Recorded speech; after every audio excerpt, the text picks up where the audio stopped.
Press the Lord. जय मसीह के भाई और बहनों, आइए हम लोग वचन में जाएंगे। आज हम लोग देखेंगे निर्गमन का पुस्तक अध्याय 10 और उसका 18 से आगे देखते जाएंगे। देखिए यहाँ पर लिखा गया है, तब मूसा ने फिरौन के पास से निकलकर यहोवा से विनती की। तब यहोवा ने बहुत प्रचंड पश्चिम हवा बहाकर टिड्डियों को उड़ाकर लाल समुद्र में डाल दिया और मिस्र की किसी स्थान में एक भी टिड्डी न रह गई। तो भी यहोवा ने फिरौन के मन को कठोर कर दिया, जिससे अपने इस्राएलियों को जाने न दिया।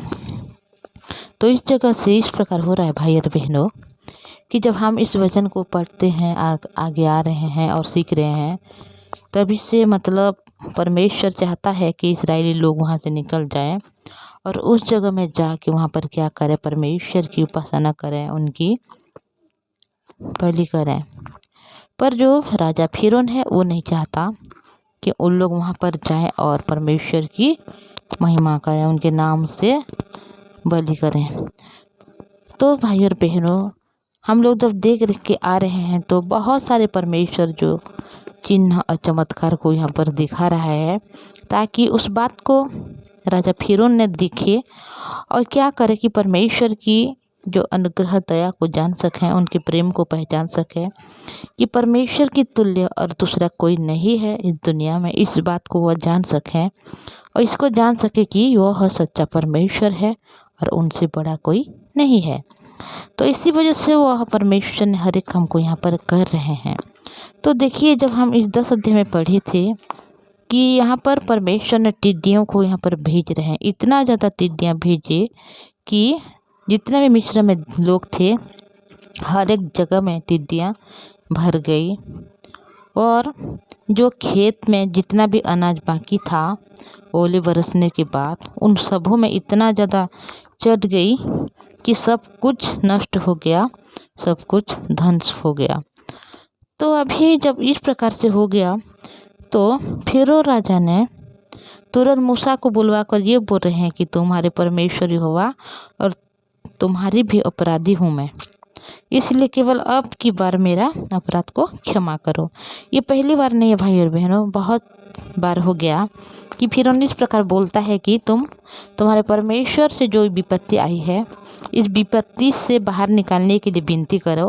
और तभी उन लोग जाके जब परमेश्वर से विनती करते हैं तो उसी से परमेश्वर ने उनकी हर एक विपत्ति को, हर एक समस्याओं से समाधान कर देते हैं। तो उसी समय फिरौन राजा की हृदय को इस प्रकार कठोर होता है, इस प्रकार हठीला होता है कि वह जो इस्राएली लोगों को जाने के लिए नहीं देता। तो अभी भी इस प्रकार हो रहा है कि ये बोल रहा है कि तुम्हारे परमेश्वर के विरुद्ध और तुम्हारे विरुद्ध मैंने पाप किया है, इसीलिए मैं अपराधी हूँ और इसलिए केवल अब की बार मुझे क्षमा करो और अपने परमेश्वर यहोवा से विनती करो कि वह मेरे ऊपर से इस मृत्यु को दूर करे जो टिड्डियाँ ने सारे मिस्र में फैल गए हैं। इतना ज़्यादा है कि कोई कहीं भी जा नहीं सकता। तब मूसा और फिरौन भी परमेश्वर के पास जाते हुए विनती कर रहे हैं और यहोवा ने उसकी बातों को सुना और बहुत प्रचंड पश्चिम हवा बहाकर टिड्डियों को उठाकर लाल समुद्र में डाल दिया और मिस्र के किसी भी स्थान में एक भी टिड्डियाँ न रह गई। तो भी यहोवा ने फिरौन के मन को कठोर कर दिया, जिससे उसने इस्राएलियों को जाने ना दिया। तो बार बार ये जो फिरौन राजा है बोल रहा है कि ये अगली बार है, ये एक ही बार है और अगर कोई समस्या आएगा तो और मैं ऐसा नहीं करूँगा, ये लास्ट है, इस बार मेरे को क्षमा करो, मैं अपराधी हूँ। ऐसे ऐसे बोल बोल के बहुत ज़्यादा मतलब इस प्रकार कर रहा है, पर वो जाने नहीं देता है।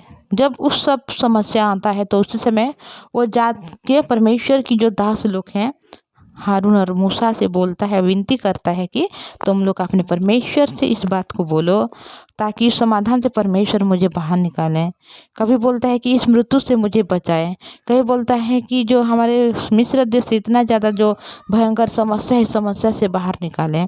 तो उन लोगों भी ऐसे होते हैं कि हाँ बोलते बोलते हैं और फिरो राजा की बात को मान ही लेते हैं और जाते हुए फिरो राजा के लिए विनती करते हैं। तभी परमेश्वर उनकी बात को मानते हैं हर समय और परमेश्वर हर एक समस्याओं की समाधान करते हैं। फिर भी अभी भी इस प्रकार हुआ भाई और बहनों की उसका मन इस प्रकार से हठीला हुआ कि वह यहोवा के जो लोग हैं इस्राएली लोगों को वो जाने के लिए मना कर दिया। तो भाई और बहनों, ये सिर्फ फिरौन राजा के बारे में नहीं लिखा हुआ है, हम मनुष्य के बारे में लिखा हुआ है। जब हम अपने जीवन में डेली लाइफ जब हम जी रहे हैं तो बहुत ज़्यादा समस्या भी आती है, परिस्थिति आते हैं, दुख आती है, पीड़ा आती है, विपत्ति आती है। तो उसी से हम परमेश्वर से प्रार्थना करते हैं कि प्रभु जी हमें ठीक कर दीजिए। हम कभी शैतान के द्वारा ना पकड़ाए जाते हुए बल्कि परमेश्वर की इस वचन को रिसीव ही करते हैं, तभी परमेश्वर हमें हर समस्या से बाहर निकालते हैं।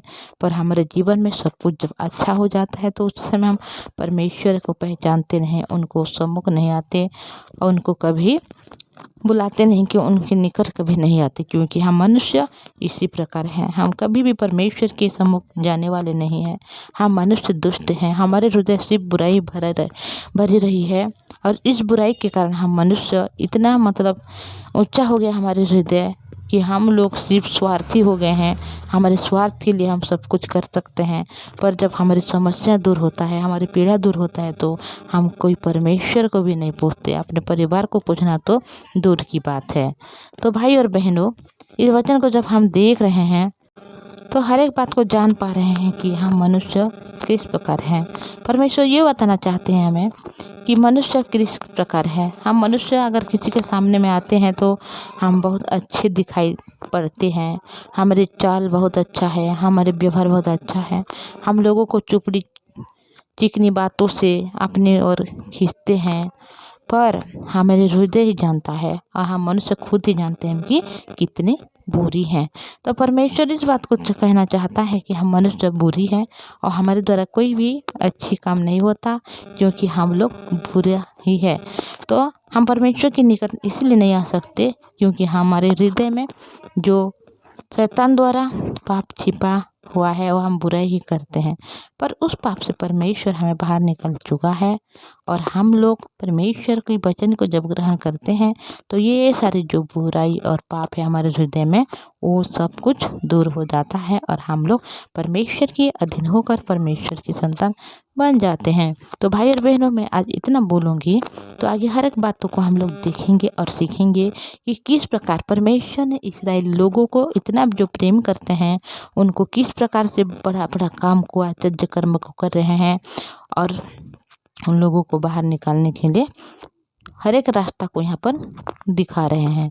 तो इतना बोलूँगी भाई और बहनों। मैं आपको एक रिक्वेस्ट करना चाहूँगी, अगर इस चैनल में आप नई है तो इस चैनल को सब्सक्राइब और लाइक और शेयर कीजिएगा, ताकि जब वचन अपलोड हो जाएगी तो सबसे पहले आपको सुनने के लिए मिल जाएगी। तो मैं इतना कहूँगी भाई और बहनों, हम लोग प्रार्थना में जाएंगे। आइए हम लोग प्रार्थना करेंगे। पवित्र परमेश्वर पिताजी, धन्यवाद आपकी दया के लिए, करुणा के लिए प्रभु। हाँ पिता परमेश्वर, आपने हमें आशीष दिया, अनुग्रह किया, दया किया, आपके निकट हमें बुलाया प्रभु जी, धन्यवाद। पवित्र परमेश्वर पिता, जब हम फिर उनके मन को देखते हैं, उनके हृदय को देखते हैं प्रभु, हम भी उसी प्रकार मनुष्य हैं प्रभु जी कि हमारे हृदय भी इस प्रकार होता है कि हम जब खुशी रहते हैं, सुख में रहते हैं, कोई भी समस्या नहीं होती, उस समय परमेश्वर के निकट नहीं जाते, कोई अपने परिवार की लोगों को भी नहीं पूछते।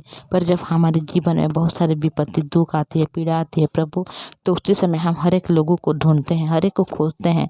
पर पवित्र परमेश्वर पिता, आप हमारे कभी भी हृदय को नहीं देखते हैं, कभी भी हमारी बुराई को नहीं देखते, हमारे व्यवहार का नहीं देखते, क्योंकि आपने हमें प्रेम करने वाला परमेश्वर है और हमेशा आपने हमें प्रेम करते हैं। हमारे भाई और बहन जो वचन सुनते हैं प्रभु, सुन भी रहे हैं अभी, उन सभी के परिवार को आपके हाथों में देते हूँ प्रभु जी।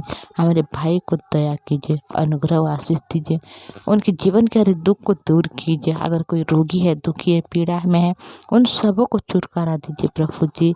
हर एक समस्या को समाधान करने वाला परमेश्वर आप है। आपने मेरी हर प्रार्थना को सुना है और उत्तर भी दिया, इसीलिए धन्यवाद। धन्यवाद के साथ ये प्रार्थना प्रभु यीशु मसीह के नाम से मांगते हैं, आमीन। सभी को praise the Lord. Thank you.